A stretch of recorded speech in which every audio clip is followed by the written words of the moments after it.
There will come a time, if you have pixels, that they become damaged and a particular pixel needs replacing. Now, there are two different methods for fixing pixels based on the type of pixel you have.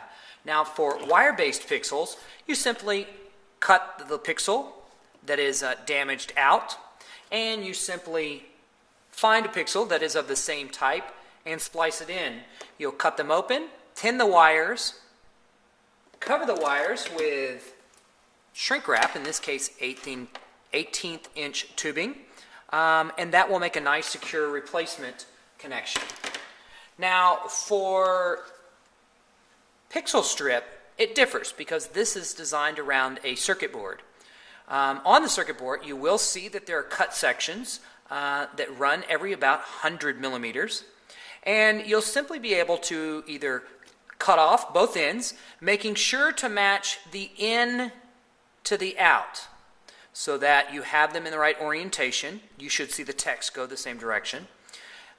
You'll lay them edge to edge and then simply bridge between the individual ends to line up each one of the connections. Now, you also can on these, if you remove the tape off the bottom, you can take the tape, remove this, lay them on top of each other, and then solder the top, which solders through the hole in the tape to the bottom, and that will also secure them. Whichever method works best for you.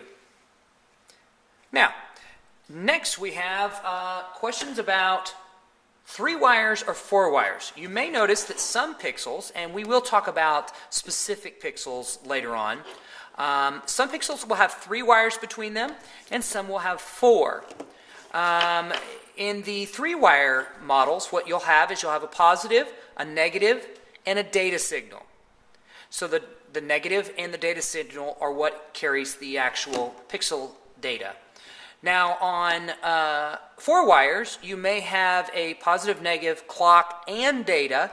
And the reason there are 4 wires is partially because of design, and also with certain types of pixels that have higher color depths, they need to transfer more information, and that additional clock signal allows for faster transfer of that larger amount of data. In general, one's not better than the other. They are different, and there are minute differences between those different types of chips used in each one. Now, every pixel has a direction. You must hook it up in the proper direction.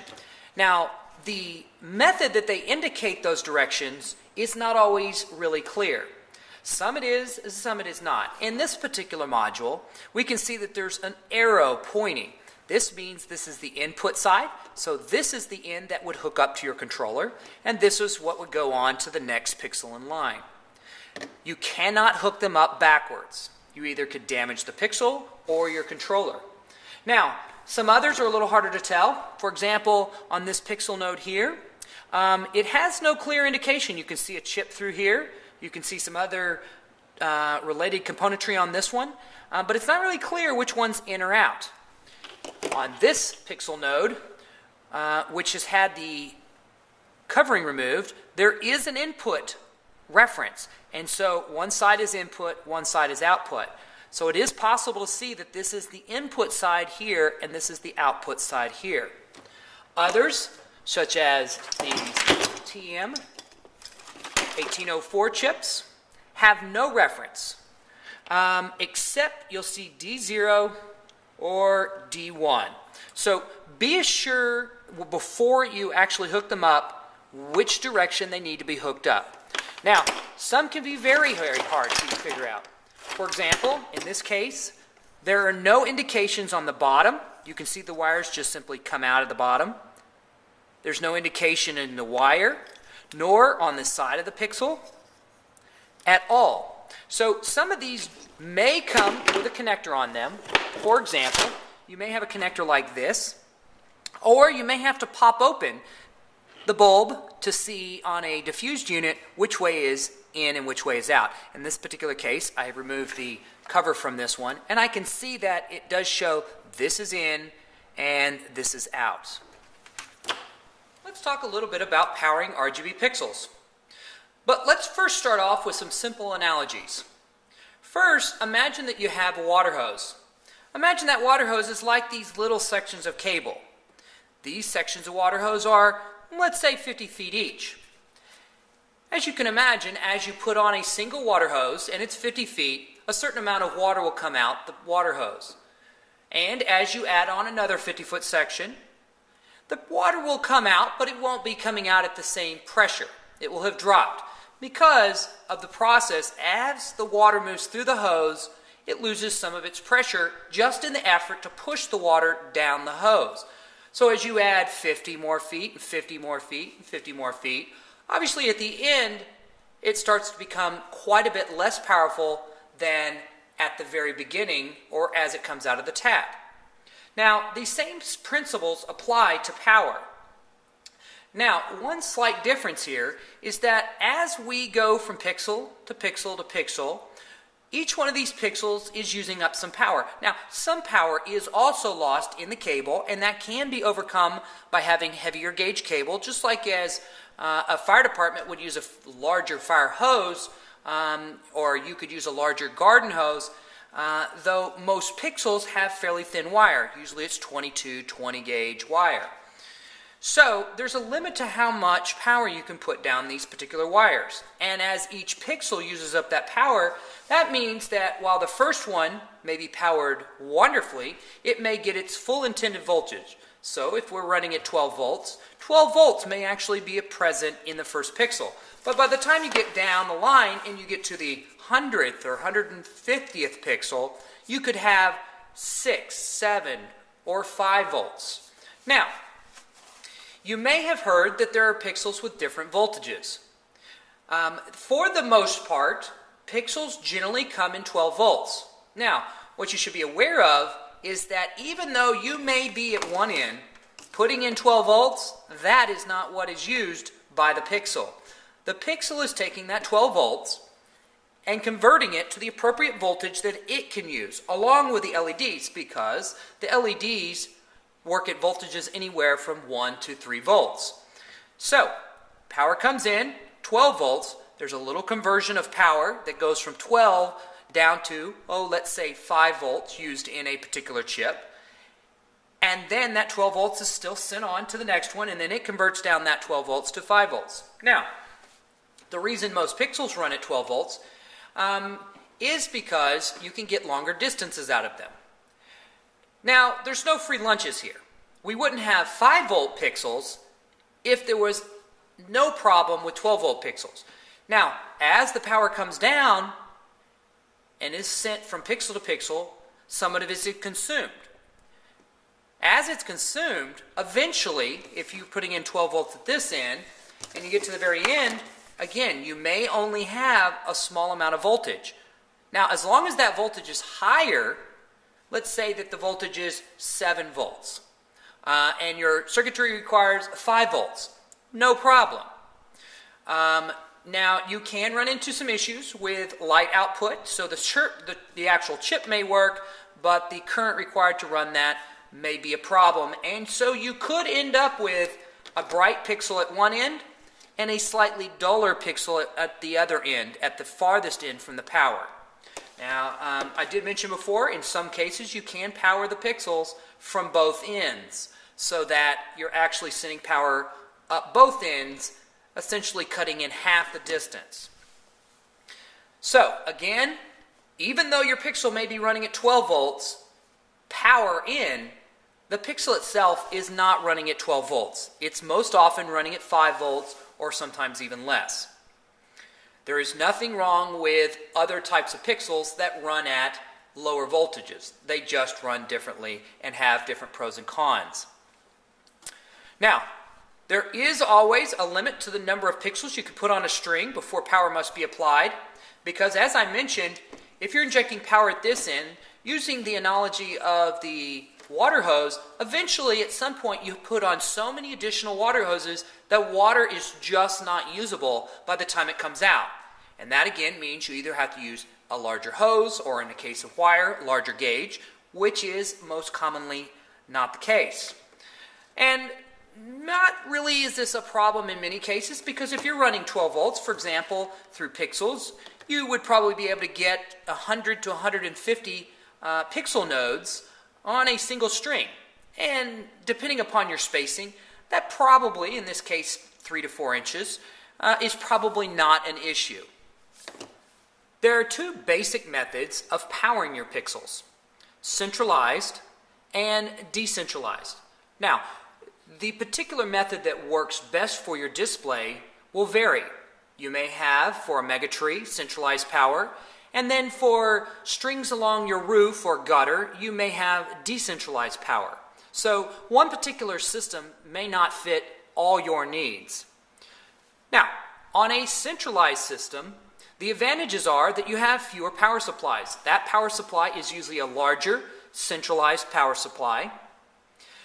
The disadvantages are that it does require you, from that centralized spot, to run outward to the power on each pixel. So if we have a hub and we have a power supply, you would then have from this hub out, and this hub also may be the controller itself. There are some 16-channel or 16 output controllers, and this would allow you to hook up your power supply. You've got 110 volts here.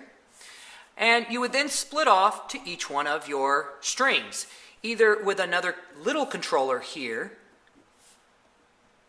or directly to the strings. Now, the advantage here is that we have the power supply, one large power supply providing power to a hub, and then the signal or just the power is sent over a cable out to the individual lights or strings. Now, of course, you do need more cable for this, and there are losses in power as it goes from the hub out to the lights. So if you are sending this power over Cat5, for example, which a particular vendor uses, this could have limitations on the distance you would send it. This is no different than if you were thinking of a water hose. If you string a bunch of different water hoses together, at some point you end up with less and less water pressure at the end. Now, the advantage to this method, again, is that you have just one power supply. Now, what we also have is we have decentralized.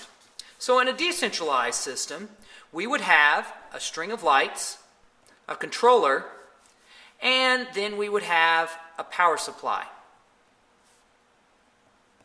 Now, this controller may in fact actually control several different strings, which is typical. So it may have 1 to 4 outputs. You would then, at each place that you need it, put a power supply and a controller and additional strings. The advantage here, we don't have as many power losses. The power supplies tend to be smaller. It also allows you to mount this entire system, if you have pixels, all to one element. So for example, you may have a snowman or a snowflake or some stars or some sort of element, such as maybe even along your gutters. You may want the power supply, controller, and the strings all mounted together so that they're just put in place. You don't have to actually wire anything else. There's no additional cables coming from all over the different parts of your display. As you can imagine, if you were trying to line your house, let's say the roof outline or the windows or those types of things, a centralized system could result in a fair number of cables. Now, what I'm going to show you is a decentralized system here. What we have is we have a power supply, just a power supply that is 120 volts to 12 volts, 3.75 amps, 45 watts. This is waterproof, so it's all sealed. That then puts out power. In this particular case, it puts out power. It supplies power to the LED strip. And this particular design has the power coming into the board. So there are 4 outputs on here. Power comes in to the board, and then there's power injected out to the LED strip. Each manufacturer of pixels chooses a different chip. These chips we'll talk about later, but one of the major things that this chip is responsible for, other than of course taking in data and then outputting data, is to control the LEDs that are in there. How good this chip is able to control the LEDs is rated in bits per color. So, remember that we have 3 colors in each individual pixel. These are usually rated bits per color. So we may have 5 bits per color. That means that we have 32 possible shades of red, 32 possible shades of blue, and 32 shades of green. Now, when you multiply all of those together, 32 by 32 by 32, you end up with 32,000 colors because we're taking the different shades, mixing them together. So you may have 50% blue, 50% green, and 50% red. The more levels of color you have, or shades, the better quality output. Where you're going to see this most is at lower levels of fading.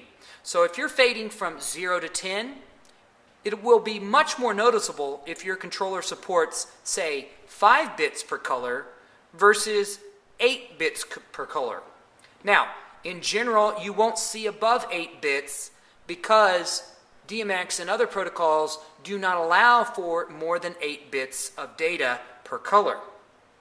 So, where possible, the ideal is to use a controller that has the highest number of bits per color up to 8 bits per color.